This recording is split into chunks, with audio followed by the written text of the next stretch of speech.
Bollywood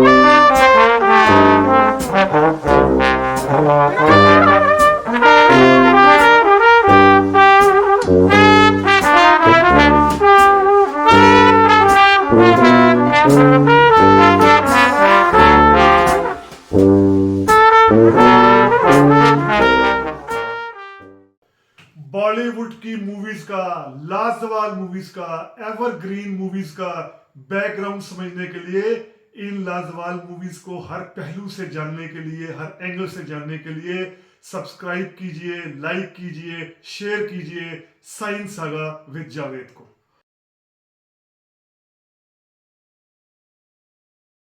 hi guys, सिने saga के एक और एपिसोड के साथ हुसैन जावेद और उमर जावेद आपके सामने हाजिर हैं। और आज आप जानते हैं कि अमिताभ की सीरीज चल रही है और उसका असर हम पे इतना हो चुका है कि आपको मेरा बैकग्राउंड और मेरे साथी मेरे दोस्त उमर साहब का जो बैकग्राउंड है उनके पीछे भी अमिताभ बच्चन दिखाई दे रहा होगा। तो अमिताभ बच्चन हमारे घरों तक आ गए। पिछले 1.5 महीने में हमने इतना इनके बारे में चर्चा की है। तो आज जो हम आपके सामने अपना टॉपिक लेके आ रहे हैं वो किसी एक स्पेसिफिक फिल्म को लेके नहीं है। ठीक है, वो कोई एक हम एक फिल्म उठाते हैं, एक फिल्म या दो फिल्म उस पर बात करते हैं। बात फिल्मों पर होगी लेकिन बात होगी एक राइवलरी के हिसाब से। दो दिग्गज एक्टर, अपने जमाने के हैंडसम एक्टर और टक्कर के एक्टर, उनका जो टकराव हुआ 70 की दहाई में और फिर उन्होंने जिन फिल्मों में साथ काम किया, इसके हवाले से बात होगी। तो बड़ा इंटरेस्टिंग टॉपिक है। सबसे पहले पूछते हैं उमर भाई का क्या हाल चाल है। जी उमर भाई, क्या हाल चाल है आपका? बस मैं खैरियत से हूँ जनाब। मैंने कहा कि हम फिल्मों का जिक्र तो करते हैं लेकिन पीछे किसी किस्म का इम्पैक्ट नहीं होता, तो आज थोड़ा बहुत इम्पैक्ट होना चाहिए। जी जी, इम्पैक्ट होना चाहिए बिल्कुल। और इम्पैक्ट जो है वो कहते हैं ना कि उमड़ उमड़ के सामने आ रहा है और एक रंग ढंग ही अलग हो चुके हैं और माशाल्लाह बहुत अच्छा भी लग रहा है। उमर भाई, जिस लेकिन मैं यहाँ राइवलरी की व्यूवर्स को बात एक बात बता दूं, मैं व्यूअर्स को बता दूं, जिस तरह आपने बिल्कुल एक ये परफेक्ट अंदाज में सेटिंग की है, मुझे अभी ये सेटिंग का सही मौका नहीं मिला। तो अगली वीडियो तक मैं भी इसकी बिल्कुल परफेक्ट सेटिंग के साथ जो है ना, नेक्स्ट वीडियो में आऊंगा परफेक्ट सेटिंग के साथ। अभी मुझे आज जरा जरूर परफेक्ट सेटिंग का मौका नहीं मिला। आप जानते हैं बड़ा मसरूफ में रहा हूं पिछले 2 दिनों में। जरूर बिल्कुल उमर भाई, क्यों नहीं। और मुझे उम्मीद है कि आज भी आप धमाकेदार लग रहे हैं और जब आगे आएंगे तो क्या कितने आक्रामक हो जाएंगे आप, वो मैं अच्छी तरह समझ सकता हूँ। अच्छा, जिस टकराव की बात कर रहे हैं, जिस राइवलरी को आज हम बयान करने जा रहे हैं, आपको याद होगा सिने सागा की फोरम से हमने एक राइवलरी की बात की थी, अमिताभ वर्सेस राजेश खन्ना। तो एक तो है अमिताभ जी। बच्चन, क्योंकि उनके बगैर तो हमारा व्लॉग कंप्लीट नहीं होता। उनके सामने इतना दिग्गज कौन आ गया 70 की दहाई में कि आज हम मजबूर हो गए कि हम अमिताभ के सामने लाके उसको पेश कर सकें। बताइए। देखिए, मेरे ख्याल में जो सामने आया ना, वो राजेश खन्ना से मेरी दानिश में हर हवाले से ऊपर था। एक्टिंग के हवाले से, पर्सनैलिटी के हवाले से, सोच के हवाले से, अपनी जिंदगी के हवाले से वो था विनोद खन्ना। अब जब ये विनोद खन्ना का टकराव होया है अमिताभ बच्चन के साथ, ये बहुत बड़ा टकराव था। हमारे व्यूवर्स भी ये शक कर सकते हैं कि आज भी आप सिर्फ रिसर्च साइट पर लिखें अमिताभ बच्चन वर्सेस विनोद खन्ना, तो कई तरह के रिसर्च बेस आर्टिकल्स खुल जाएंगे, कॉलम्स खुल जाएंगे, कई तरह की इस तरह खबरें मिल जाएंगी कि इनका भरपूर टकराव हुआ था। और उसकी वजह यह थी कि जब अमिताभ बच्चन इस्टेब्लिश हो रहे थे एज अ एक्टर, तब विनोद खन्ना काफी हद तक हो चुके थे। यानी उस तरह वो लाइमलाइट में नहीं थे, उस तरह नहीं था कि वो कोई कल्ट एक हीरो बन गए हैं या बहुत बड़ा उन्होंने कोई रुझान साजी शुरू कर दी है। लेकिन फिर भी उनका नाम मुकाम बन चुका था जब अमिताभ बच्चन एक लिहाज से भी अपना नाम बना रहे थे। और उसके बाद भी इनकी जो कई मुश्तरका फिल्में आई, एक आध पर तो हम बात भी कर चुके हैं, अमर अकबर एंथोनी पर, लेकिन जो जमीर, हेरा फेरी और ये परवरिश फिल्म थी, ये भी अपनी जगह साथ चलती रही। लेकिन मुकद्दर का सिकंदर में इनका भरपूर आपस में हमें टकराव नजर आता है। बेशक स्टोरी काफी हद तक रवायती थी, जो जिस तरह की रवायती उस जमाने में लव स्टोरीज होती हैं, रोमांटिक ड्रामास होते हैं, लेकिन उसके बावजूद एक बहुत बड़ा टकराव था। और इसमें एक असल वाकये का बड़ा किरदार था। जो फिल्म में एक सीन था जिसमें अमिताभ बच्चन ने गिलास मारना होता है विनोद खन्ना को और विनोद खन्ना ने बचना होता है उस गिलास से। वो असल में अमिताभ बच्चन ने इतनी जोर से गिलास मारा कि विनोद खन्ना का बचना मुश्किल हो गया। और इसके बाद ये कहा जाता है कि विनोद खन्ना ने कहा कि मैं कभी भी अमिताभ बच्चन के साथ काम नहीं करूंगा। तो ये एक बात कही जाती है। और फिल्म में भी जो जिन्होंने फिल्म देखी है व्यूअर्स ने, उनको पता चला होगा कि फिल्म के अंदर भी ये टकराव बहुत ज्यादा दिलचस्प है। बल्कि इनका आप अगर पूछिए मेरे से तो हकीकी जिंदगी में भी बड़ा, अगर देखें दोनों की जिंदगियों में बड़ा फर्क है। विनोद खन्ना ने बीजेपी ज्वाइन की और बीजेपी की तरफ से वो इलेक्शन भी लड़ते रहे पंजाब पठानकोट, तो पंजाब के इलाके से, इंडियन पंजाब के इलाके से जीते भी रहे, मिनिस्टर भी रहे। जबकि अमिताभ बच्चन हम जानते हैं कि उनका जरा टिल्ट कांग्रेस की तरफ था, या उनकी जो मिसिज है उनका tilt Samajwadi party, secular parties की तरफ था। लेकिन विनोद खन्ना का टिल्ट बीजेपी की तरफ था। उसके बावजूद मैं विनोद खन्ना की जिस बात से सबसे ज्यादा इम्प्रेस हूँ कि बीजेपी का भारतीय जनता पार्टी जैसी हिंदुत्व पार्टी का हिस्सा होने के बावजूद विनोद खन्ना में किसी किस्म का तासुब नहीं था। हम व्यूअर्स को ये याद रखते चले कि विनोद खन्ना ने पाकिस्तान का भी बड़ा अहम तारीखी दौरा किया था, जब इमरान खान ये शौकत खानम हॉस्पिटल के हवाले से फंडिंग वगैरह करते थे। तो विनोद खन्ना ने पाकिस्तान आकर जिस तरह पिशावरी होने पर फख्र किया था और जिस तरह कहा था कि मैं पिशावरी हूं और मुझे पिशावरी होने पर फख्र है, वो उनका बड़ा जबरदस्त और शानदार था।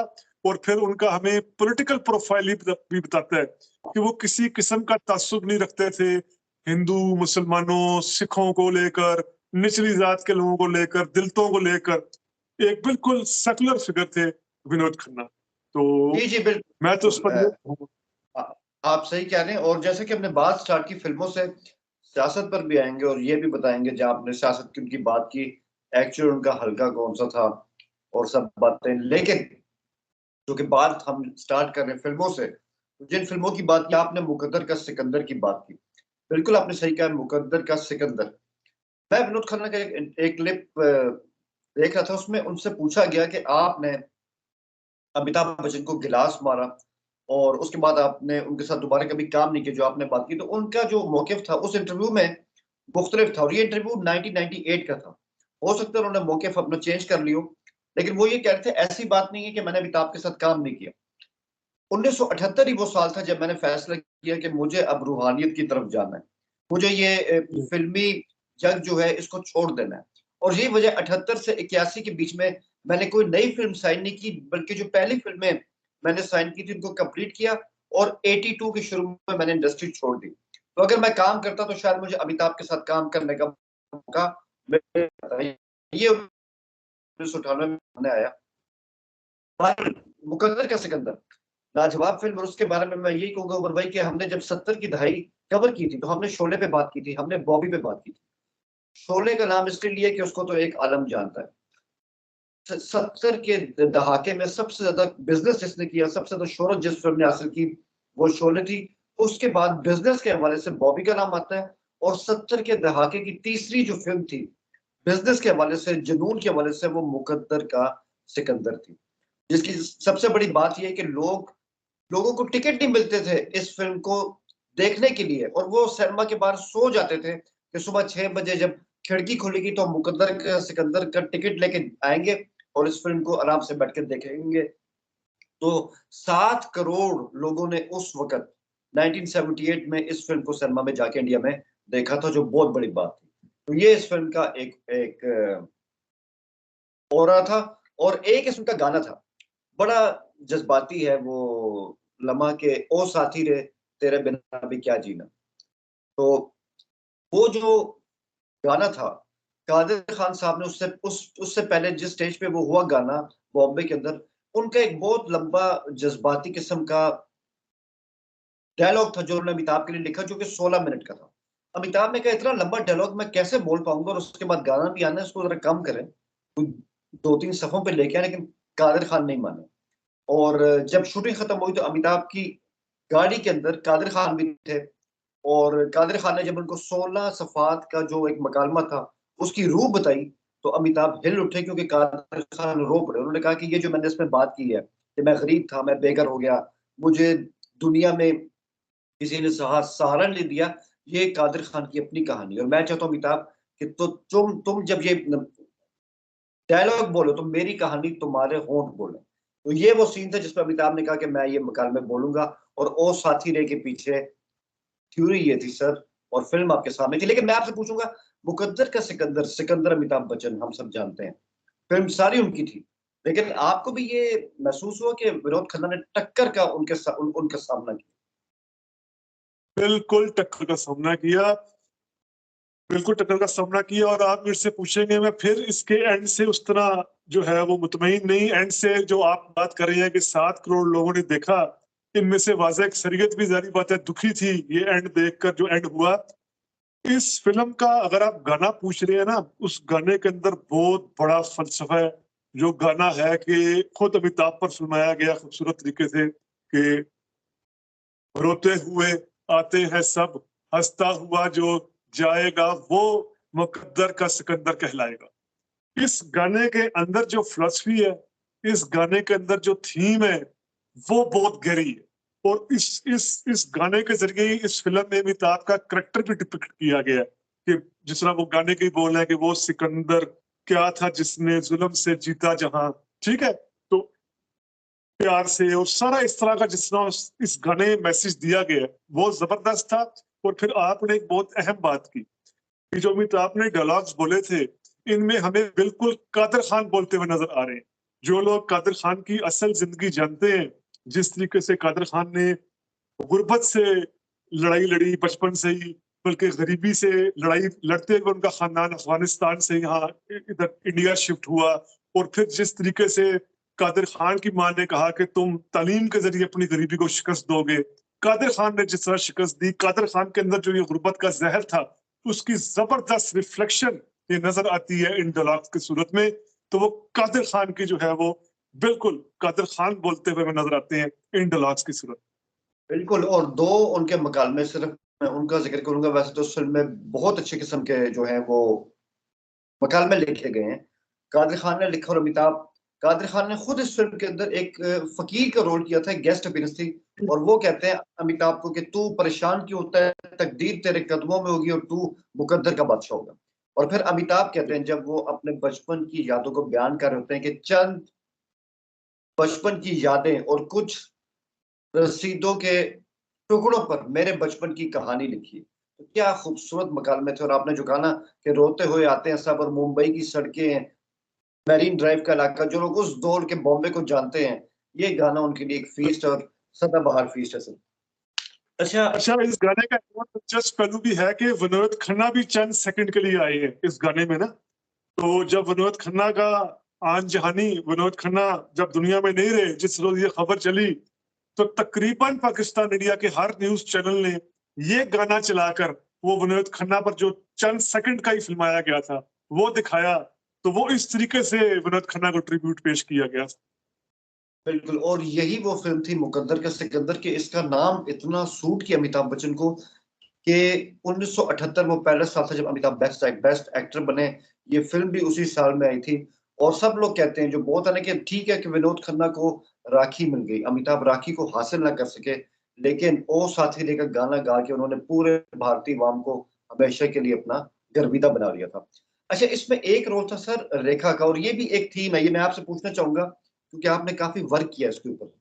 ये भी कहा जाता है कि मुकद्दर का सिकंदर की थीम के पीछे, फिल्म के बनने से पहले कहीं ना कहीं देवदास की थीम भी इस फिल्म को मुतासिर करती है। तो आप इस ख्याल से मुत्तफिक है, क्योंकि रेखा का जो रोल था जोहरा का, उसको चंद्रमुखी की तरह लिया गया। तो आप समझते हैं कि ऐसा भी कुछ था कि देवदास की झलक इस फिल्म पे थी? अच्छा, ऐसा लिखा गया है, ऐसा रिसर्च में है। जब रिसर्च की जाए तो ये कहा जाता है, ये लिखा गया है कि वो इस नॉवल से इंस्पायर है। लेकिन इस फिल्म को देखकर और देवदास को पढ़कर या देखकर मेरा नहीं ख्याल कि देवदास एक और तरह की थीम, एक और तरह का पूरा उसका थीम ही दूसरी थी, इसकी थीम जरा दूसरी थी। देवदास में मुझे जाती तौर पर शिकस्त खुर्दगी का एलिमेंट नजर आया है, डिफीटिज्म, डिफीटिज्म का एलिमेंट नजर आया है। इसमें मुझे वो जो आप कह रही है रेखा के करेक्टर की वजह से कह देना, वो बात दूसरी है।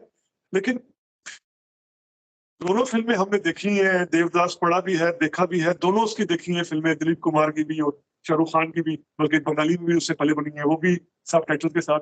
मेरी जाती as a viewer, as a film critic के तौर पर राय है कि नहीं, देवदास और था, वो genre ही दूसरा था, वो एरिया ही दूसरा था, वो एसेंस ही दूसरी थी, उसकी रूह ही दूसरी थी, स्पिरिट ही दूसरी थी। मैं तो ये ख्याल रखता हूँ, आप इस बारे में बताइए, आपको क्या इंस्पिरेशन लगती देवदास? मैं इसके बारे में यही कहूंगा कि जोहरा का रोल जो था, किसी हद तक आप कह सकते हैं कि वो चंद्रमुखी से वो इंस्पायर था। लेकिन अगर आप पारो की बात करें तो फर्क यही है कि पारो जो थी वो देवदास की दीवानी थी और बचपन से थी, लेकिन यहाँ जो राखी थी उसको अमिताभ से हमदर्दी जरूर थी, लेकिन उनकी जो मोहब्बत थी वो विनोद खन्ना था। तो ये मतलब यही पे फर्क सारा वाज़ेह हो जाता है और आपको पता ही है सारा यही फर्क है। अच्छा, मूव फॉरवर्ड, एक फिल्म इससे पहले आई थी और उसमें भी क्या ही जबरदस्त टकराव था। उसकी तफसील में हम नहीं जाएंगे क्योंकि हमने उस पर एक सेपरेट व्लॉग किया हुआ है, लोग सब कमेंट बॉक्स में हमारा लिंक देख सकते हैं, अमर अकबर एंथोनी के ऊपर। इसमें जो एज अमर विनोद खन्ना थे, सिर्फ आपसे एक ही सवाल पूछूंगा इसके हवाले से, और उनके सामने थे एंथोनी अमिताभ बच्चन। अ, ये टकराव आपको कैसा लगा? क्योंकि यहाँ अमिताभ कहीं ना कहीं वल्नरेबल दिखाई दिए विनोद खन्ना के आगे, क्योंकि वो एक सीरियस थे, अमिताभ अमिताभ का एक फनी किस्म का रोल था। तो इसको आप कैसे देखते हैं? इसको मैं टकराव खैर नहीं कहूंगा, टकराव मैं सीधा कहूंगा मुकद्दर का सिकंदर में। यहाँ पर आपके सवाल के अंदर ही जो है वो आपने खुद तरीके से जवाब दे दिया है कि इसमें अमिताभ बच्चन का जरा वर्नरेबल करेक्टर था, यानी वो थोड़ा सा कॉमेडी वगैरह भी इनसे जो है वो थोड़ा सा कॉमेडी की तरफ भी था। एक अच्छा टकराव था असल में। यहाँ अमर अकबर एंथोनी में आप टकराव किस तरह कहेंगे? दोनों का काफी फर्क था ना, मतलब कि ना हीरोइन को लेकर टकराव था, ना किसी और चीज टकराव में, जी जी, में, टकराव में इसलिए सही कहूंगा, एक एक्टिंग थी।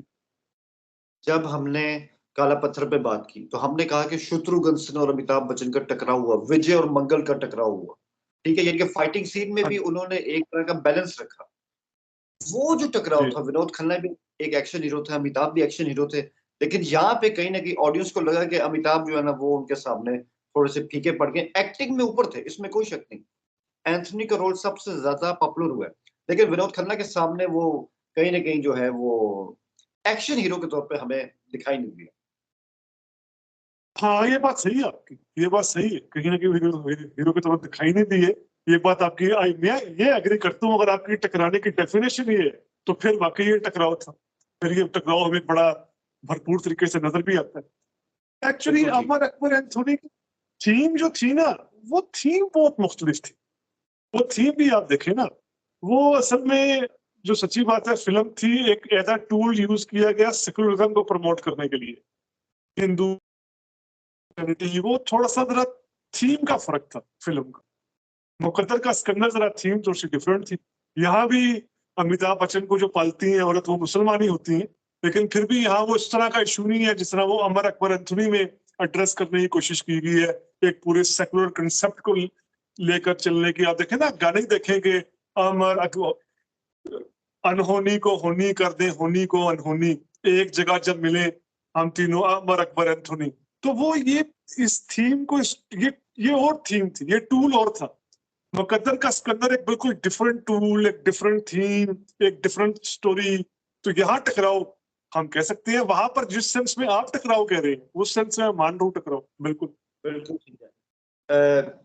आगे चलते हैं। एक फिल्म आती है सर 1976 में, और ये जो फिल्म थी प्रकाश मेहरा की फिल्म थी। फिल्म का पहला हाफ तो इंतहाई मजेदार था क्योंकि बड़ी कमाल की कॉमिक टाइमिंग थी, बड़ी अच्छी कॉमेडी थी, अमिताभ बच्चन की, विनोद खन्ना की नोक झोंक भी थी, सारा बानो उनके साथ थी।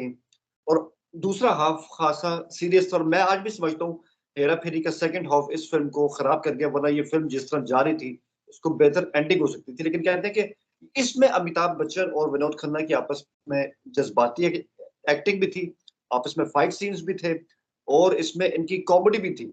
हेरा फेरी को आप यहाँ पे कैसे देखते हैं? एक बात मैं बता दूं आपके जवाब से पहले कि विनोद खन्ना के उस दौर में अमिताभ के साथ बहुत कम हीरो काम करते थे, उनको पता था कि लंबू जी इनको खा जाएंगे, तो विनोद खन्ना ने इसका हल निकाला। उनको पहले इल्म होता था कि मेरा रोल कहीं ना कहीं अमिताभ के मुकाबले में कम रखा जाएगा। डायरेक्टर कह तो रहा है कि मेरा रोल भी टक्कर का होगा, लेकिन ऐसा होता नहीं है। तो विनोद खन्ना ने क्या किया, उन्होंने कहा कि आप अमिताभ को मुआवजा कितना दे रहे हैं। तो उन्होंने कहा अमिताभ को हम 1.5 लाख दे रहे हैं। तो उसने कहा ठीक है, मैं उस पर काम कर लूंगा, लेकिन मेरा मुआवजा 2.5 लाख होगा। तो विनोद ने इन फिल्मों में अमिताभ से 1 लाख ज्यादा मुआवजा लिया था, और उन्होंने कंपनसेट किया कहीं ना कहीं अपने कम रोल को। हेरा फेरी को सर आप कैसे रेट करते हैं, और इसमें भी टकराव हुआ दोनों का, आपकी राय। देखिए, टकराव बिल्कुल हुआ, लेकिन अगर आप मेरे से सच पूछिए ना, सच पूछिए, तो ये जो हेरा फेरी फिल्म थी, इसमें विनोद खन्ना और अमिताभ बच्चन ने अपने स्ट्रेचर से जरा नीचे का काम किया था। क्योंकि आपने खुद कह दिया कि फिल्म का पहला हाफ तो ठीक था और सारा दूसरा जरा सीधा था, लेकिन इस फिल्म की थीम में, इस फिल्म के प्लॉट में, इस फिल्म की स्टोरी में, और ये जब मैं बात करूं इसमें, फिल्म जो फिल्म क्रिटिक्स हैं वो भी ये बात करते हैं, वो वाला दमखम नहीं था कि इस पाए के जो एक्टर्स थे, यानी इस फिल्म में ये एक्टर्स ऊपर थे, विनोद खन्ना भी और अमिताभ बच्चन भी, और जो स्टोरी थी और पूरी जो फिल्म की ट्रीटमेंट थी, वो इन इन स्टेचर के ऐसे बड़े एक्टर्स के मुकाबले में बात कर रहा हूँ। ठीक है, यहाँ पर कोई मीडियोकर एक्टर होता, वो ठीक है, वो फिल्म के साथ क्लब हो जाता, जेल हो जाता, लेकिन ये साफ पता चल रहा है कि यार कॉस्ट बहुत बड़ी है विनोद खन्ना और अमिताभ बच्चन, और फिल्म का ट्रीटमेंट जो है वो इतना अच्छा नहीं। फिल्म का ऑल ओवर, अब मैं ट्रीटमेंट जब कह रहा हूँ तो उसमें सब कुछ मैं कह रहा हूँ, खास तौर पर जो स्टोरी है वो कोई इतनी जानदार नहीं कि देखे ना, एक बड़ी अहम बात होती है कि आप किसी एक्टर को खिलाते हैं किसी ना किसी स्टोरी पर। जो भी एक्टर मेगा एक्टर बनता है, हीरो बनता है, उसमें कहीं ना कहीं तो स्टोरी और प्लॉट का भी अमल दखल होता है। आप उसको प्लॉट देते हैं, उसको स्टोरी देते हैं, उस डायलॉग्स देते हैं, उस पर वो खेलता है, और खेल कर फिर वो अपना मुकाम बनाता है, जिस तरह अमिताभ बच्चन ने बनाया, जिस तरह विनोद खन्ना ने बनाया, बाकी एक्टर्स ने बनाया या एक्ट्रेसेस ने बनाया। अब ये हेरा फेरी को, सॉरी टू से, मैं ऐसी फिल्म नहीं समझता कि इस पे जो है वो इतने बड़े स्ट्रेचर के एक्टर्स काम कर रहे थे। यही सवाल मैं आपसे करूंगा, क्या ये इनके स्ट्रेचर की मूवी थी, अमिताभ बच्चन और विनोद खन्ना की? मैं आज जब देखता हूँ तो मैं समझता हूँ नहीं यार, ये इनके स्ट्रेचर से नीचे की मूवी थी। मैं आपसे मैं आपकी इस पर बात राय लेना चाहूँ। मैं आपकी बात से एग्री हूँ। उसकी वजह ये है क्योंकि वही मैंने कहा ना कि पहला हाफ अच्छा था। इस फिल्म को थ्रू आउट अगर कॉमेडी के मीडियम पे रखा जाता तो ये फिल्म एक अच्छी हाँ फिल्म हो सकती थी। एक्स्ट्रा मेलोड्रामेटिक करने की जरूरत नहीं थी, और यही इस हाँ फिल्म में सॉरी खामी साबित हुई। लेकिन एक फैक्ट इंटरेस्टिंग है, अमिताभ इस फिल्म की पहली चॉइस नहीं थे। विनोद खन्ना तो कास्ट है, बात की गई थी फिरोज खान से। लेकिन फिरोज खान भी आपको पता है कि उनके अंदर भी एक आकड़ थी, वो भी एक पठान थे। उन्होंने कहा कि यार मैं फिल्म में काम करूंगा, विनोद खन्ना मेरा दोस्त है, उसके साथ करूंगा, लेकिन संडे के दिन शूटिंग नहीं करूंगा, संडे मेरा ऑफ होगा। तो जो हिदायतकार थे उनका पैसा लगा होता है ऑब्वियसली। तो उन्होंने कहा नहीं ऐसा नहीं होगा, जब सब एक्टर्स ने संडे को डेट्स दिए तो आप भी दें। लेकिन फिरोज ने कहा फिर सॉरी मैं काम नहीं कर सकता। फिर ये फिल्म अमिताभ बच्चन को इस तरह से मिल गई थी। तो ये थी। और मैं गलत नहीं हूँ तो आपसे सवाल है, ये मेरा ख्याल है बॉक्स ऑफिस में भी फिल्म हिट नहीं हुई हेरा फेरी। हाँ, बॉक्स ऑफिस पे भी ये फिल्म वाकई कुछ कमाल नहीं कर पाई, जो कमाल अमर अकबर ने, एंथोनी ने किया, मुकद्दर जी, का सिकंदर ने बिल्कुल किया, तो ये तो बिल्कुल भी नहीं कर पाई। इसके बाद इनकी एक फिल्म आती है जो एक बेहतर फिल्म थी, लेकिन मैं वही कहूंगा कि उसको मजीद बेहतर किया जा सकता था। अमिताभ का रोल बहुत कमाल था फिल्म में, लेकिन आज भी लोग कहते हैं कि विनोद खन्ना ने ये रोल कबूल क्यों किया। और वो फिल्म थी खून पसीना। खून पसीना को लेके अमिताभ रेखा की जोड़ी, अमिताभ की शेर के साथ लड़ाई, और गरीबों का हमदर्द बन के आए अमिताभ बच्चन। इस फिल्म को आप कैसे रेट करते हैं, खून पसीना? हाँ, खून पसीना को मैं इसलिए अच्छा रेट करता हूँ कि इसमें जो रियलिज्म है, जो हकीकत पसंदी दिखाई गई है, जो वही आपने कहा गरीबों को लेकर, और जो जेन्युइन इश्यूज हैं, जमीनी इश्यूज हैं, जमीनी जो मसाइल हैं, खास तौर पर गुर्बत के और बेबसी के, लाचारी के, ये इस फिल्म को जो है, मैं, अगर आप मेरे से पूछेंगे, मैं इसलिए रेट करता हूँ कि इसमें रियलिज्म बहुत जबरदस्त था। और फिर इस रियलिज्म को जिस तरीके से अमिताभ बच्चन ने भी, और फिर कहीं ना कहीं भी, ये नहीं अमिताभ बच्चन को इस फिल्म में मैं खून पसीना में ऊपर रखते हुए उसके बाद रखता हूँ विनोद खन्ना को। उन्होंने इस रियलिज्म को अच्छे तरीके से संभाला।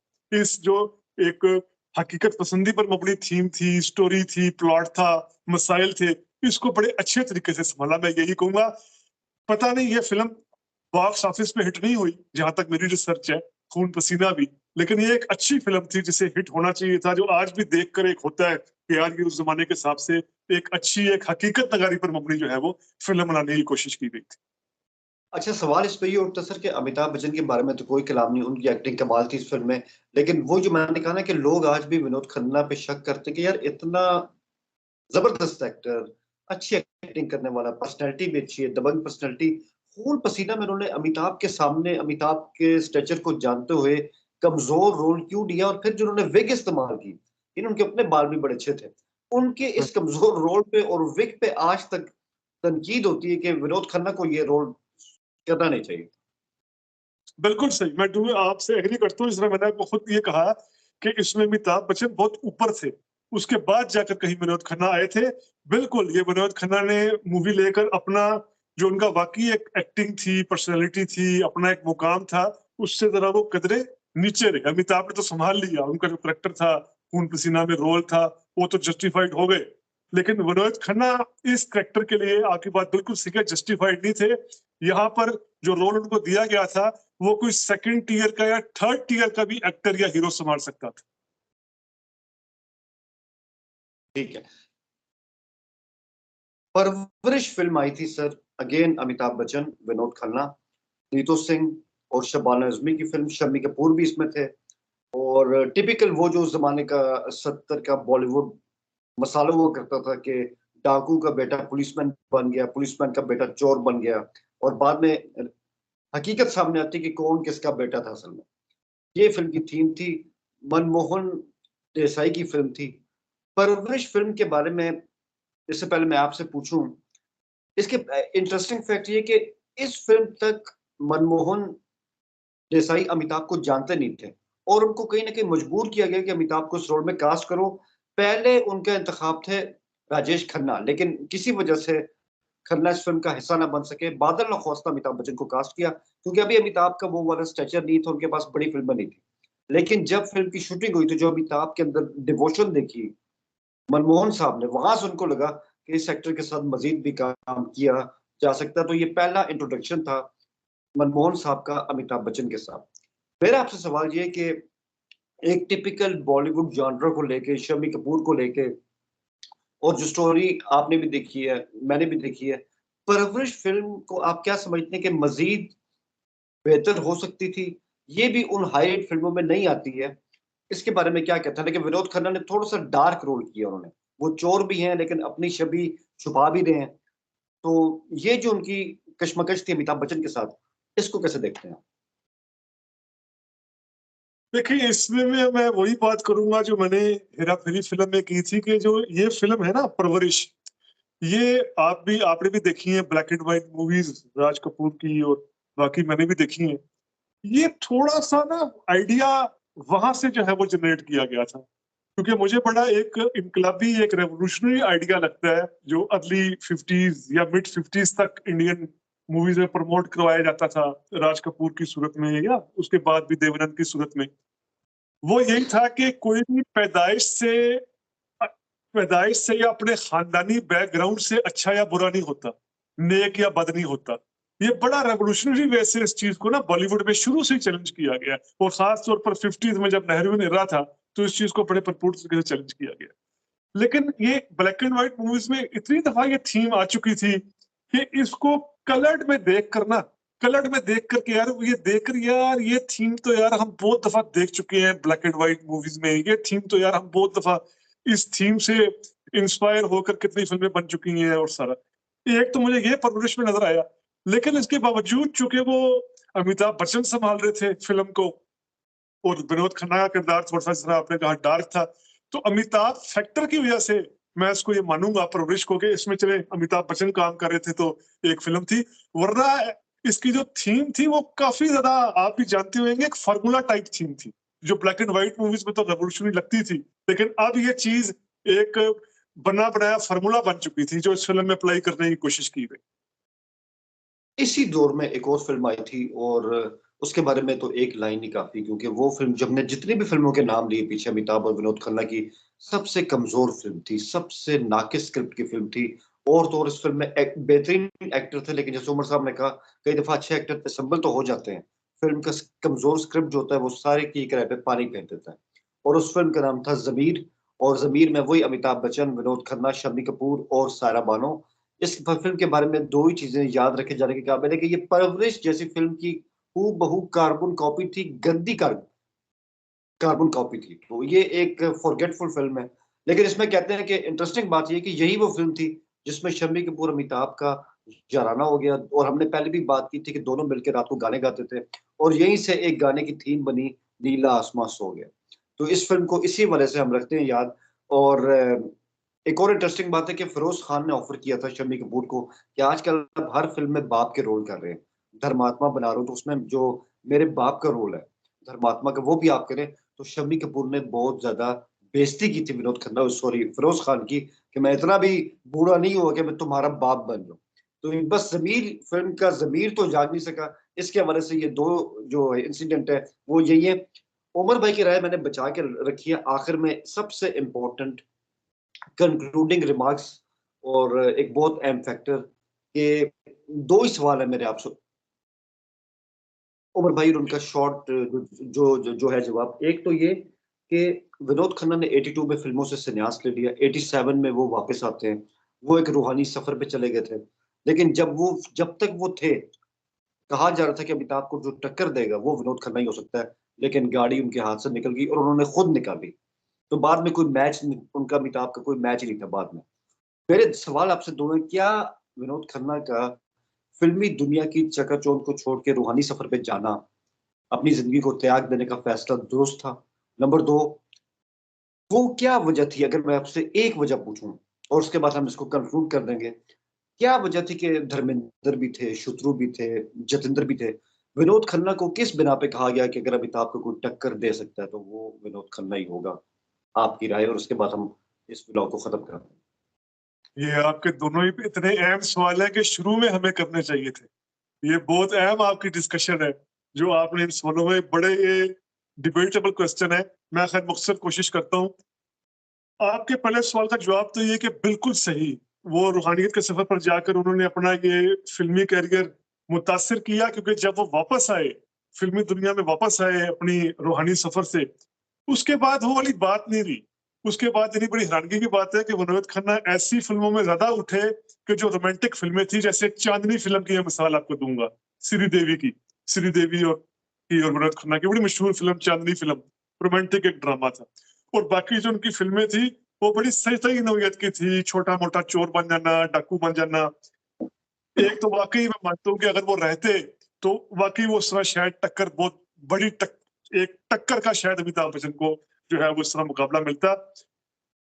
दूसरा आपका सवाल का जवाब ये कि जो आपने ये बाकी एक्टर्स के नाम लिए ना, राजेश खन्ना वगैरह और सारा, देखिए इनके मुकाबले में आप विनोद खन्ना की पर्सनैलिटी देख लें, इनके मुकाबले में आप विनोद खन्ना की एक्टिंग देख लें। यानी आपने जब कहा ना विनोद खन्ना एक एक्शन हीरो के तौर पर थे, विनोद खन्ना एक रोमांटिक हीरो के तौर पर भी भरपूर किरदार अदा कर सकते थे, एक कॉमेडी के तौर पर भी भरपूर किरदार अदा कर सकते थे, एक पुलिस वाले के तौर पर भी भरपूर किरदार अदा करते थे, एक चोर बनकर भी भरपूर किरदार अदा करते थे।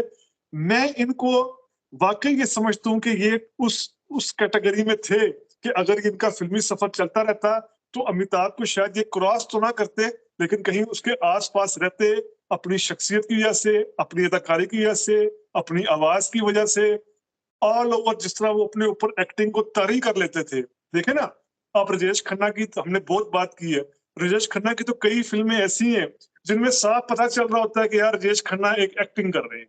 ऐसे ही है ना कि राजेश खन्ना यार ये रोमांस की एक्टिंग कर रहे हैं, विनोद खन्ना पर ये बात अप्लाई नहीं होती जितना अमिताभ पर भी नहीं होती है। और उनको आपने जो करेक्टर दे दी है, फिर वो लगता है जैसे यार ये करेक्टर बने ही इनके लिए था, ये किरदार बने ही इनके लिए था।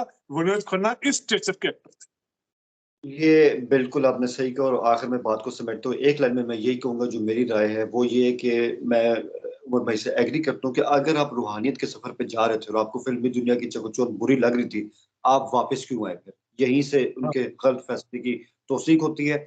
और आखिर में ये कि वो एक्टर जिसने विलन के तौर पे काम स्टार्ट किया, जब्बर सिंह, मेरा गांव मेरा देश, अमर अकबर एंथोनी के अमर बने। दयावान फिल्म में अंडरवर्ल्ड डॉन का रोल किया और चांदनी में जैसे उमर भाई ने कहा कि रोमांटिक रोल किया। मेरे हिसाब से जो उन्होंने 81 से 87 का संन्यास लिया, शायद उनका बेहतरीन काम इस दौर में आता। मगर मैं समझता हूँ कि जो पोटेंशियल था उनमें, उतना वो काम कर नहीं सके, क्योंकि वो 5 साल का जो उनका वनवास था वो हमें बहुत अच्छी फिल्में देखने से महरूम कर। लेकिन best rivalry Amitabh versus Vinod Khanna आज भी चेरिश की जाती है। तो ऑल द बेस्ट। अगले हफ्ते एक नई फिल्म के साथ आएंगे और अमिताभ बच्चन को साथ लेकर ही आएंगे। अपना ख्याल रखिए। All the best. शुक्रिया।